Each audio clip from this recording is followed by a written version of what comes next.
नमस्कार दोस्तों, स्वागत है आप सभी का मेरे इस यूट्यूब चैनल पे।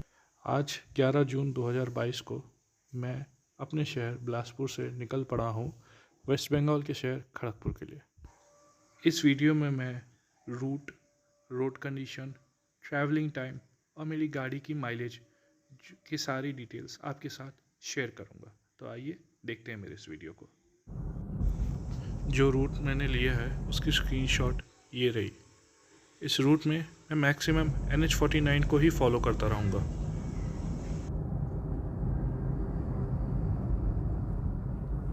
देखिए, अब हम मिल रहे हैं NH49 पे। ये हाईवे मेरे घर से मुश्किल से 5.5-6 किलोमीटर दूर है। इस हाईवे पे इस तरफ है रायपुर और इस तरफ है कोलकाता। ये नया है, न्यूली कंस्ट्रक्टेड हाईवे है। रोड को फॉलो करते करते हम सीधा कलकत्ता पहुंच जाएंगे। ये हाईवे तो NH कहने को 49 है, लोग इसको एक्सप्रेसवे बोलते हैं छत्तीसगढ़ का, लेकिन इस एक्सप्रेसवे में बम्प भी है। आप समझ रहे हैं ना, आदमी हाई स्पीड पे चलने के लिए बने एक्सप्रेसवे में बम्प का सामना कर रहा है। पहली बार मतलब इतने समय के बाद लिटरली मैं इतने सवेरे उठा हूँ। ऑलमोस्ट 1-1.5 साल हो गया होगा मुझे इतना सवेरे उठे। शायद जा तो मैं पूर्व दिशा की ओर ही रहा हूँ, तो शायद उम्मीद करता हूँ कि आज इतने सालों के बाद एटलीस्ट मैं एक अच्छा सा सनराइज़ देख लूँगा, क्योंकि मुझे लगभग ऑलमोस्ट 1.5 साल हो गए हैं सनराइज़ देखे हुए। मैंने 1.5 साल से सनराइज़ नहीं देखा है। रूटीन ही ऐसी बन गई है कि हमेशा सूर्योदय के बाद ही नींद खुलती है। देखते आज वो मौका आ रहा है। अचानक से हाई स्पीड में एकदम से ये बम्प आ जाते। अरे बाप रे, है ये छोटा सा चौक आ रहा है, इस चौक में भी बम्प दिया हुआ है। मुझे एटलीस्ट याद है, मतलब रोड में इतना सफ़र करके मुझे आदत हो गया कि मुझे याद हो गया कि लिटरली बम्प कहाँ कहाँ पे है। ये देखिए, वो भी एक बम्प नहीं, 2 बम्प नहीं, एक साथ 4-4, 6-6 बम्प बना के रखे इन्होंने।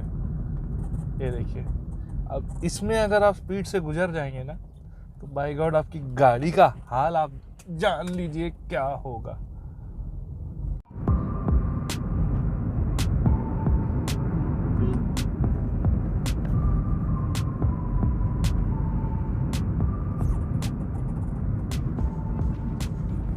ये देखिए, स्पीड में आते समय अपना लेन छोड़ के मेरे लेन में घुस गया।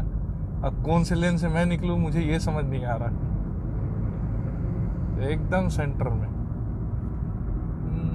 देखिए, फिर ये एक्सप्रेस वे पे न चौक है न कुछ है, फिर एक बम्प आ गया। मतलब ये क्या है यार। ये देखिए, शायद एक ट्रक खड़ी है, शायद उसका एक्सेल कुछ हुआ होगा।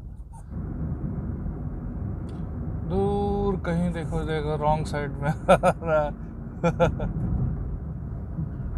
अब यहाँ से देखिए आपका 4 लेन हाईवे ख़त्म हो जाता है।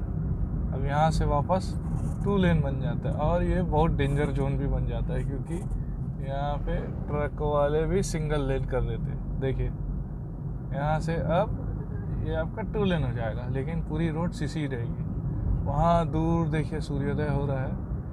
बिलासपुर से निकलने के बाद लगभग 32 किलोमीटर तक हमें 4 लेन मिली। 4 लेन ख़त्म होने के बाद ये सड़क ऐसी हो गई, और ये सीसी रोड है, मतलब कंक्रीट वाली रोड है। और ये पूरी लगभग उड़ीसा के झारसुगुड़ा तक ऑलमोस्ट ऐसे ही है। पूरा रास्ता ऐसा है, बीच बीच में छोटे छोटे गांव आते हैं, तब इसको 4 लेन कर देता है। उसके बाद फिर ऐसे ही रहती है।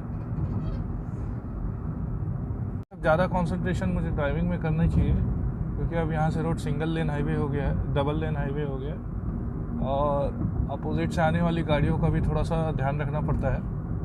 तो अभी फ़िलहाल ध्यान देते रोड।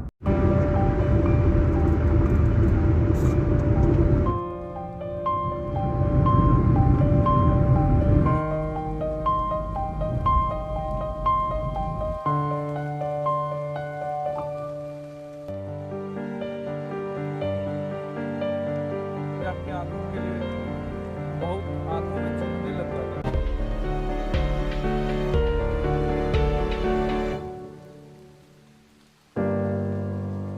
गाड़ी की माइलेज पता नहीं क्यों इतनी कम दे रही है। अभी इस वक्त मैं हाईवे में ड्राइव कर रहा हूँ, और मुझे ये 15 का एवरेज शो कर रही है। देखते, वैसे मैं टैंक टू टैंक मेथड से ही एवरेज मेजर करूँगा। टैंक टू टैंक मेजर करने के बाद ही पता चलेगा कि एक्चुअल एवरेज मेरी गाड़ी की कितनी है। वैसे ऑन सिटी ये इनसे 14 का एवरेज दे देती है सिटी में। हाईवे में आज फिर मैं आपको एग्जैक्ट कैलकुलेट करके टैंक टू टैंक मेथड के साथ आपको बता दूंगा।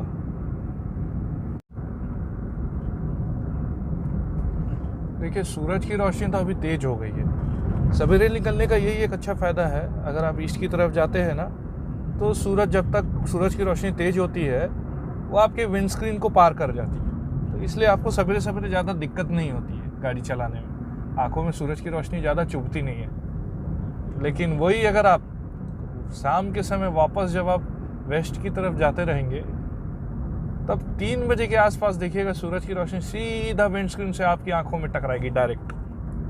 अब उस समय बहुत सहारा लेना पड़ता है हमें इससे बचने के लिए। लेकिन कभी कभी मन करता है कि रुक जाए यार, सूरज ढलने के बाद ही निकलेंगे।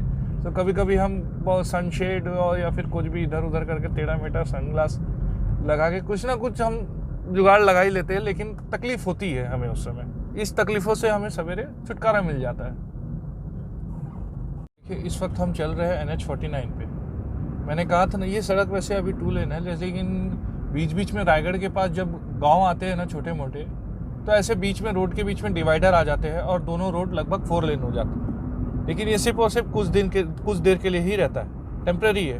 वापस ये सिंगल लेन हो जाती है। देखिए जैसे ये गांव समाप्त हो गया, समाप्त होने के बाद देखिए वापस ये रोड बीच का डिवाइडर ख़त्म और रोड वापस वैसे ही सिंगल लेन हो गई। एक साइड से डाउन गाड़ी, एक साइड से अप गाड़ी। उड़ीसा का बॉर्डर देखिए, खाली एक तो बैरिकेड लगा है, इससे डिसाइड हो जा रहा है कि आप छत्तीसगढ़ में और उड़ीसा में। झारखंड का डिस्ट्रिक्ट में आपका स्वागत है। नमस्कार।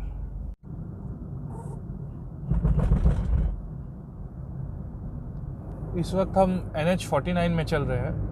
हम बिलासपुर से खड़गपुर की दूरी जो 650 किलोमीटर के आसपास है, उसमें से हम छत्तीसगढ़ का सेक्शन पार करके अब उड़ीसा में एंटर कर गए। छत्तीसगढ़ से उड़ीसा एंटर करने के बाद सबसे पहले आप ये नोटिस करेंगे कि सीसी रोड डामर रोड में कन्वर्ट हो जाती है। मतलब जो छत्तीसगढ़ का बॉर्डर है, सीसी रोड जो कंक्रीट की रोड है वो वहीं तक है, और जैसे आप उड़ीसा एंटर करेंगे वहाँ से आपको नॉर्मल डामर की जो रोड है वो मिल जाती है। और जैसे ही सड़कें डामर रोड में चेंज हुई उसके बाद गाड़ी की जो टायर की जो नॉइज़ जो केबिन में आती है ना, वो पूरी तरह से चेंज हो गई।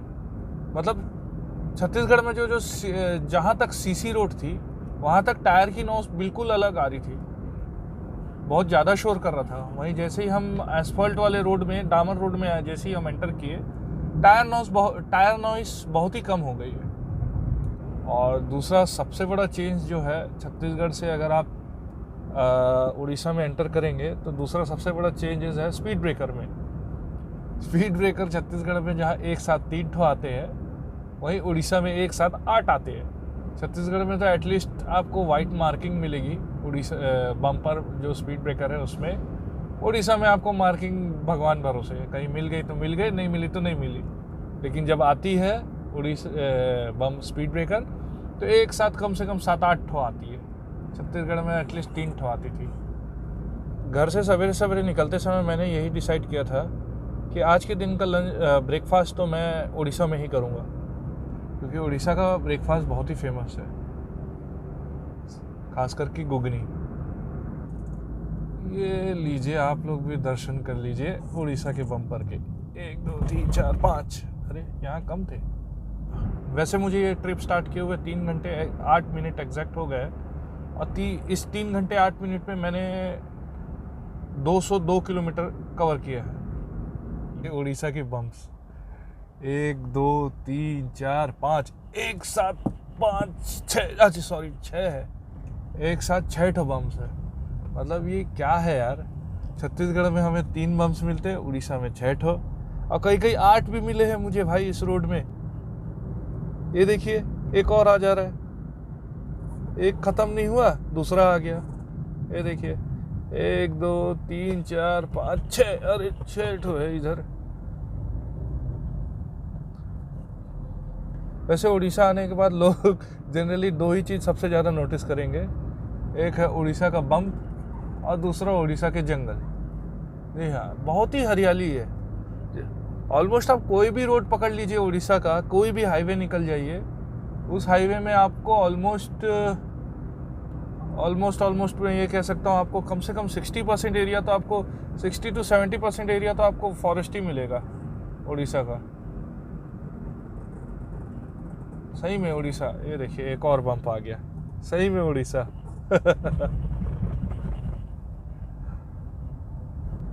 उड़ीसा ना डेंस इन फॉरेस्ट है और रिच इन मिनरल्स है।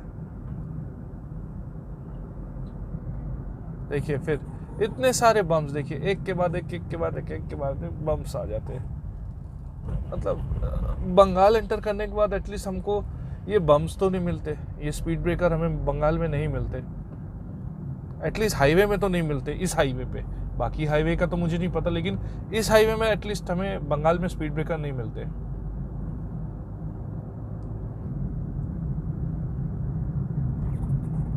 ये हम एंटर कर चुके हैं, करने वाले हैं झारसुगड़ा में। बीजी चौक है झारसुगड़ा का। यहाँ से जो ये लेफ्ट राइट साइड से जो गाड़ियाँ आ रही है ये संबलपुर से आ रही है, और ये जो लेफ़्ट साइड जा रही है ये सारी गाड़ियाँ जा रही है राउरकेला, और ये सीधी जो निकलेगी ये NH49 बाद आगे जाके फिर वापस national highway Mumbai Kolkata highway में मिल जाएगी। अगर आप यहाँ से लेफ़्ट भी जाएँ राइट भी जाएंगे तो राइट जाते हुए भी आप NH5 को पकड़ सकते हैं, जो अभी उसका नंबर नया चेंज हो गया शायद, वो मुझे नहीं पता। और अगर आप लेफ़्ट भी जाएंगे तो यहाँ से भी आप NH5 को पकड़ेंगे।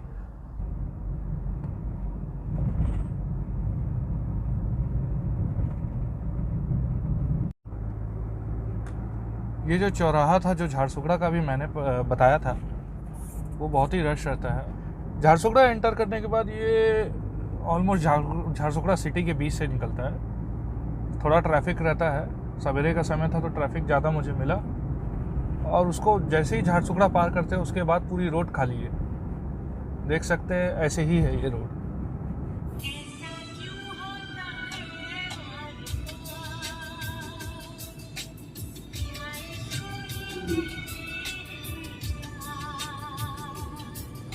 झारसुगुड़ा पास करने के बाद ना ये हाईवे लगभग पूरी तरह से ऐसे एरिया से गुजरता है जो आज भी मॉडर्न टेक्नोलॉजी से दूर है। इस एरिया से गुजरते हुए लेकिन ना बहुत अच्छा लग रहा है। आप ही देखिए कितने अच्छे नज़ारे हैं, चारों तरफ जंगल ही जंगल है। जगह जगह हाथियों की वार्निंग लगी है कि डेंजर जोन, यहाँ पे हाथी है करके, जगह जगह वार्निंग है। लेकिन ये जगह वाकई में बहुत अच्छा है उड़ीसा।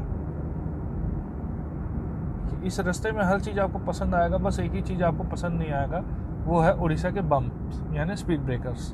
आते हैं ना तो एक साथ 3, अभी तो फ़िलहाल तो पहले तो 5 आते थे, अभी इनकी संख्या घट गई, अभी 3 बम्पर आ रहे हैं एक साथ। लेकिन हाईवे की रोड कंडीशन मानना पड़ेगा यार, आज भी लाजवाब है। आप देख सकते हैं कितनी बढ़िया रोड कंडीशन है, कितना मज़ा आ रहा है यहाँ ड्राइविंग करने में।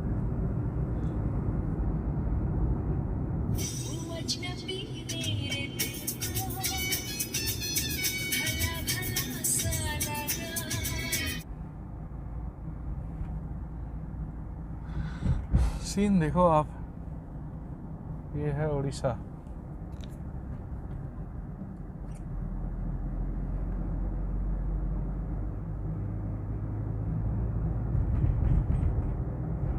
मतलब मेरा ना अगर ड्राइव नहीं करता ना, मेरा मन करता अगर ड्राइवर होता ना मेरे पास तो मैं ड्राइवर लेके आता और खुद बैठ के ये सब नज़ारे देख देख के अपना एंजॉयमेंट करता। मतलब इतनी हरियाली है यार, इतनी ग्रीनरी है उड़ीसा में। ऑलमोस्ट 60 मेरे रूट में ना जितना भी मैं एरिया उड़ीसा में चल रहा हूँ ना, ऑलमोस्ट 60 से 65% पूरे फॉरेस्ट है। हर जगह एलिफेंट वार्निंग, पूरा डेंस फॉरेस्ट है यार, कोई ऐसे वैसे फॉरेस्ट नहीं है। उड़ीसा सही में यार इतना सुंदर जगह है, और ये हाईवे हर एक चीज़ों के बीच से होते हुए निकल रहा है ना, तो और अच्छा लग रहा है। ये मज़ा मुझे ना ट्रेन से जाता ना तो नहीं मिलता। पहले मैं बहुत ज़्यादा इंटरेस्टेड था ट्रेन में जाने में, लेकिन अभी मैं इसमें आ गया। इतने शार्प ट्रक, इतनी सुदूर इलाका, एकदम दूर दराज का इलाका है ये उड़ीसा का, समझ लो एकदम इंटरनल एरिया है, जंगल के बीचों बीच एकदम होते हुए जा रहा है।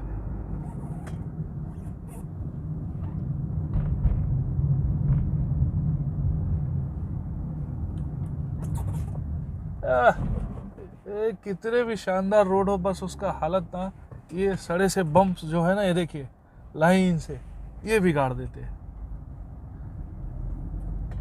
देखो फिर आ गए बम्प्स, बम्प्स की तो भरमार है। देखो उड़ीसा में, मतलब उड़ीसा में आपको हर चीज़ अच्छा मिलेगा, सीनिक ब्यूटी।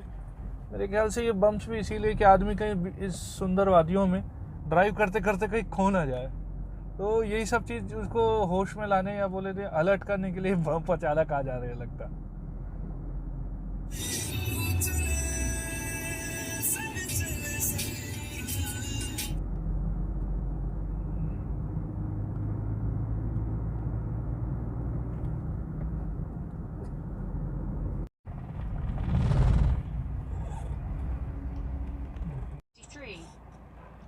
ये हम पहुंच गए हैं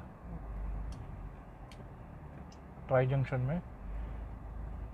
यहाँ पे देखिए ये NH49 जो है ये मुंबई कोलकाता हाईवे में जाके मिल रहा है। देखिए ये राइट साइड से जो आ रही है ये है मुंबई कोलकाता हाईवे, और ये जो लेफ़्ट साइड जा रहे हैं ये है कलकत्ता से। हम ये ट्राई जंक्शन पॉइंट है जिसके मेरे राइट साइड देखिए संबलपुर लिखा हुआ है, संबलपुर राइट साइड है, और हम जाएंगे अभी लेफ़्ट साइड जिससे हम कलकत्ता की ओर निकल जाएंगे। हाईवे फ्लाईओवर तो बहुत बढ़िया दिख रहा है।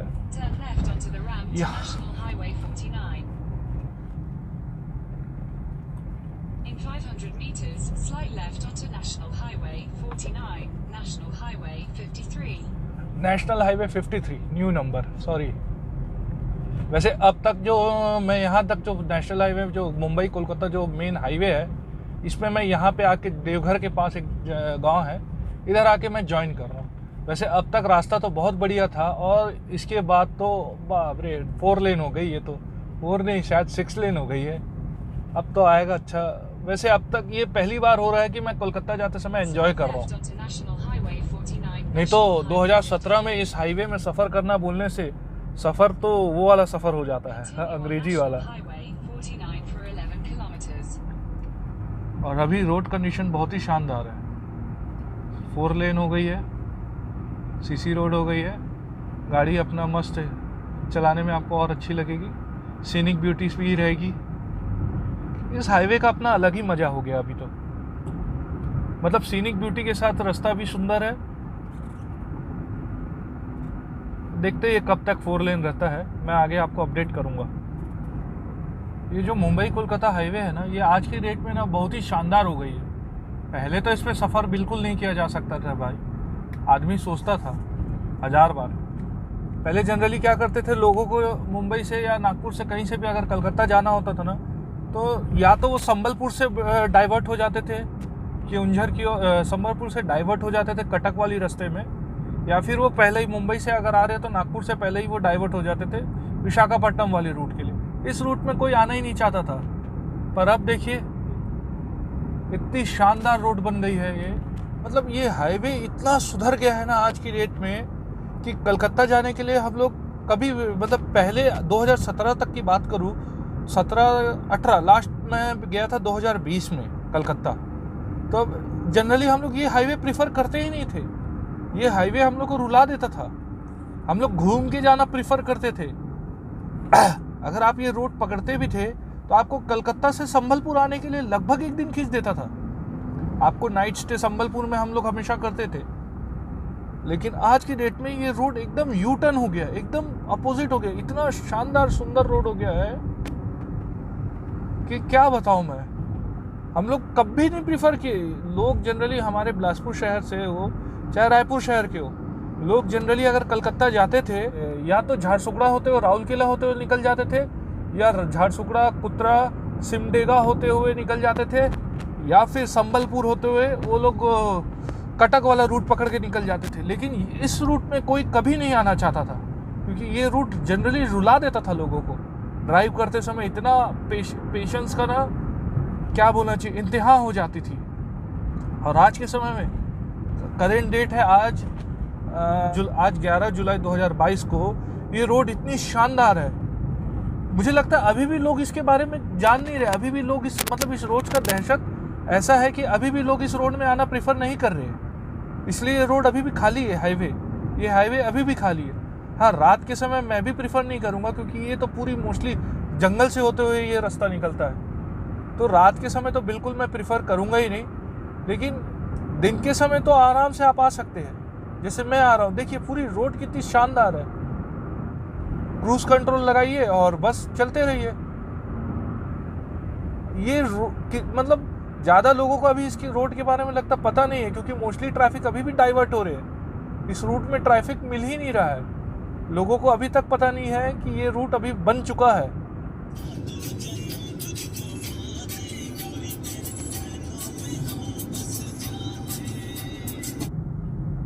क्विक अपडेट, इस वक्त दिन के बज रहे हैं लगभग 12, मतलब 11:55, ऑलमोस्ट 12, और मैं पहुंच चुका हूँ केओंझर टाउन। ये रहा नीचे, पूरे घाटी के नीचे केओंझर शहर का नज़ारा। दिखने में ऐसा है केओंझर, पूरा ऊपर से शहर दिखता है केओंझर का।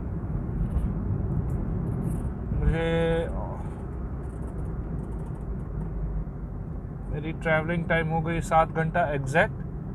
मुझे एग्जैक्ट 7 घंटे लगे अपने घर से बिलासपुर से केओंझर आने में।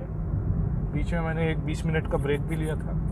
कुल 444 किलोमीटर हो गए अभी, और लगभग अभी और 250 किलोमीटर का सफ़र बाकी है। देखते हैं, मैं आपको अपडेट देते रहूँगा कि हम कब पहुँचते खड़गपुर अपने गंतव्य स्थान पर। केओंझर आने के बाद में पहली बार इस रोड में जाम का सामना करना पड़ा। आप देख सकते हैं कितनी लंबी जाम है, देख रहे हो, सिर्फ ट्रक ही ट्रक है। इतना देर तक गाड़ी हर स्पीड भागते भागते अचानक गाड़ी की स्पीड थम गई केओंझर आके। देखिए कितना लंबा जाम लगा हुआ है यहाँ पे।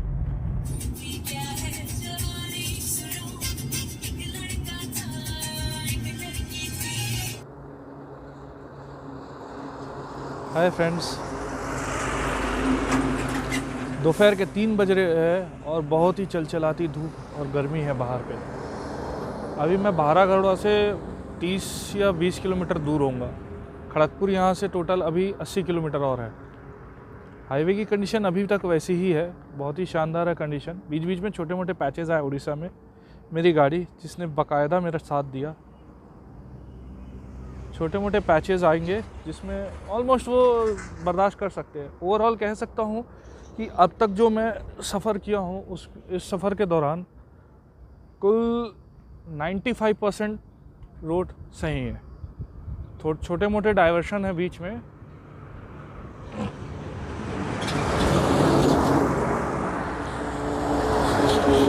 मैक्सिमम।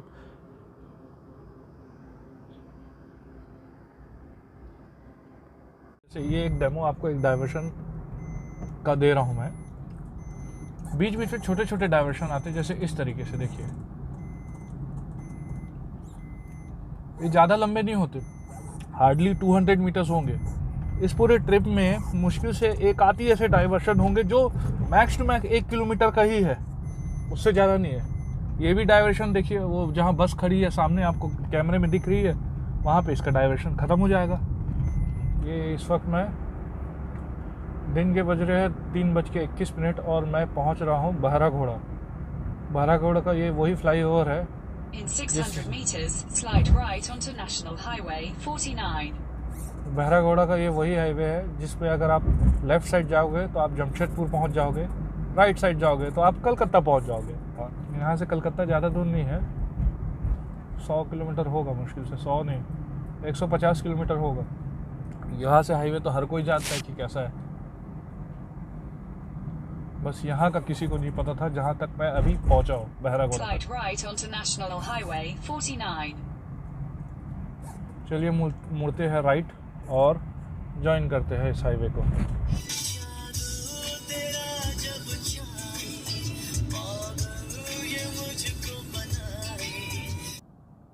हाय फ्रेंड्स, इस वक्त मैं अपने गाड़ी में पेट्रोल डला रहा हूँ और मेरी गाड़ी अब तक टोटल चल चुकी है 626 किलोमीटर और टोटल मेरे गाड़ी में आया है पेट्रोल 29 लीटर। स्क्रीनशॉट मैं दिखा रहा हूँ। मेरे को अब एवरेज कैलकुलेशन करना है। मेरा गाड़ी अब तक टोटल चल चुका है 627। इसको डिवाइड करूँगा 29 लीटर। मेरी गाड़ी ने 21.62 का एवरेज दिया है, अनबिलीवेबल। जबकि MID भी दिखा रहा है 18.4 का। 2017 मॉडल मेरी बलिनो जेटा है। मुझे पता नहीं था कि ये इतनी एवरेज देगी करके। Auto cut to auto cut method से मैंने एवरेज कैलकुलेट किया है। सवेरे जब मैं निकला था तब ऑटो कट में मैंने फ्यूल डलवाया था, उसके बाद मीटर मैंने ज़ीरो कर दिया था। उसके बाद मैं सीधा अभी यहाँ आपका ये कोई जगह है झाड़ग्राम से ठीक पहले, मतलब बंगाल बॉर्डर में ये मेरे ख्याल से लास्ट गांव है बंगाल झारखंड बॉर्डर का। झारखंड में इसलिए डलाया क्योंकि बंगाल में पेट्रोल महंगा हो जाता है और झारखंड में कम है। बंगाल में 106 रुपये लीटर पेट्रोल चल रहा है, वहीं अभी जहाँ झारखंड में मैंने डलाया वहाँ 100 रुपये लीटर था, इसलिए मैंने यहाँ डलवा लिया। ये गांव जस्ट बॉर्डर पे ही है। मैं लगभग खड़गपुर पहुँच चुका हूँ। यहाँ से और मेरा घर लगभग 7 या 8 किलोमीटर है। गूगल मैप में मैंने फीड किया हुआ है, तो लगभग ये मुझे 7 या 8 किलोमीटर बता रहा है। अब तक हम मेरे घर से मतलब बिलासपुर से हम लगभग 670 किलोमीटर अब तक हम चल चुके हैं। 7 किलोमीटर और मुझे ये डिस्टेंस तय करने के लिए मेरा टोटल ड्राइविंग टाइम था, जो मेरी गाड़ी में मैं देख के बताता हूँ आपको, 10 घंटे 54 मिनट। मतलब आप समझ लीजिए 11 घंटे मुझे ये डिस्टेंस को ट्रैवल करने में लगे। ये मेरे घर जाने का रोड आ गया है, पहुँच गया। कुल मिला के रोड और अनुभव दोनों अच्छे थे गाड़ी के, लेकिन बंगाल खड़गपुर से साथ ही उड़ीसा और छत्तीसगढ़ ने बम्पर ने रुला दिया था उछाल के। यहाँ तो खड़गपुर पहुँचे साथ ही रोड ही उछाल रहा है हमें। वैसे सफ़र अच्छा था, रोड की कंडीशन अच्छी है। बस यही एक सजेशन है कि आप रात के इस रोड में ट्रैवल ना करें, क्योंकि उड़ीसा का जो एरिया है, उड़ीसा का जो पार्ट से ये रोड हाईवे गुजरती है, टोटल डेंसली फॉरेस्ट, सिमली पाली टाइगर रिजर्व होते हुए भी आती है और रात को पूरी सुनने रहती है। तो मेरा सजेशन है कि आप रात के उस एरिया को पार ना करें। बाकी इसके अलावा कोई खतरे वाली चीज़ नहीं है इस हाईवे में, शानदार है। थोड़े बहुत डाइवर्शन है,